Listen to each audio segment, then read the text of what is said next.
on covering the face. Is it mandatory or not?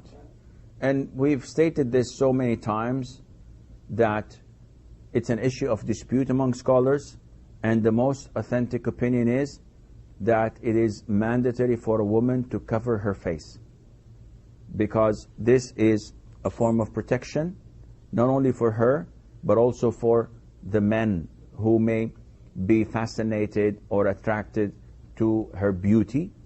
And also this is what the verses of the Quran and the authentic hadith all lead to. And the consensus of scholars is that the wives of the Prophet ﷺ were mandated to cover their faces. And the instruction came for also the rest of the women to cover their faces as well. Therefore, what I believe is that the most authentic opinion of scholars that a woman should cover her face from non-mahrams. So if she goes out, she has to cover her face. And this is for her protection and for the protection of the society at large. The cool thing about Arabic, right, is that for covering the head, just covering the head, there's like 9 different words. Wow.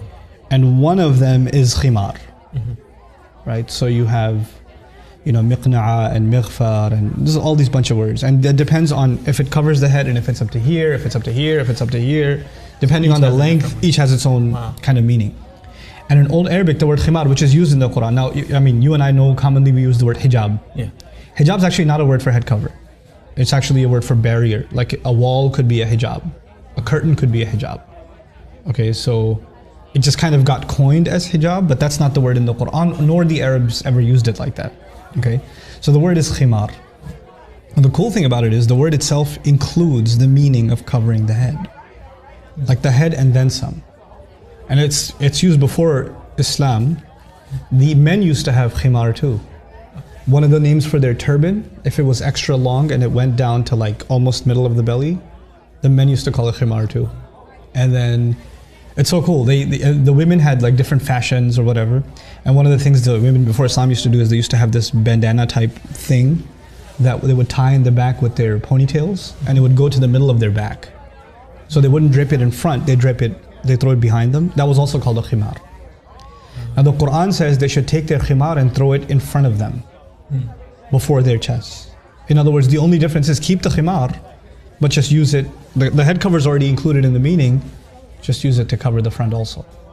Right? And it should be like a certain length. That's the meaning. And somebody argues like, no, but the word khimar, it just means shawl, it doesn't mean like head cover, whatever. It's really cool. Are you familiar with the word khamr? You know what that means? Is that alcohol? Alcohol, Yeah. wine. You know why it's called khamr?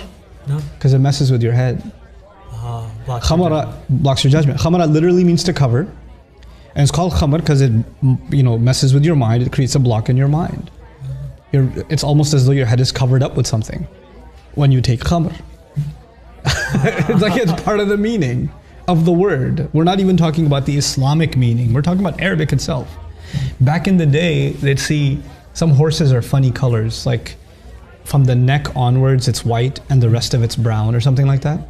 They would say that horse is mutakhammir. It's like it has a khimar on. So, like, how are you going to explain that as the horses don't have shawls on? Yeah. It's just the length. It's just a length, and it's covering its head, and it's up to its neck and all the way down. So that's why they're calling it a khimar. So like it's already in the language, but it's so unfortunate that when they say, okay, they should draw their veils over their chest. That's what some translations say, draw the veils over the chest. Well, a veil could be a shawl, it could be any kind of cloth.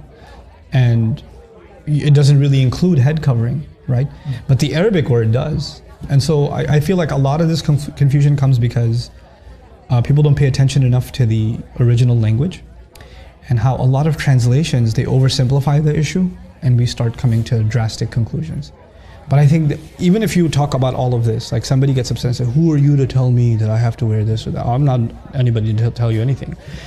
But what I'd like to, at least for people to know, is, okay, here's what the word is in the Quran and here's what it means and here's how we can understand it. If you think there's better evidence, If you think there's another meaning in Arabic, then maybe you should tell me about it.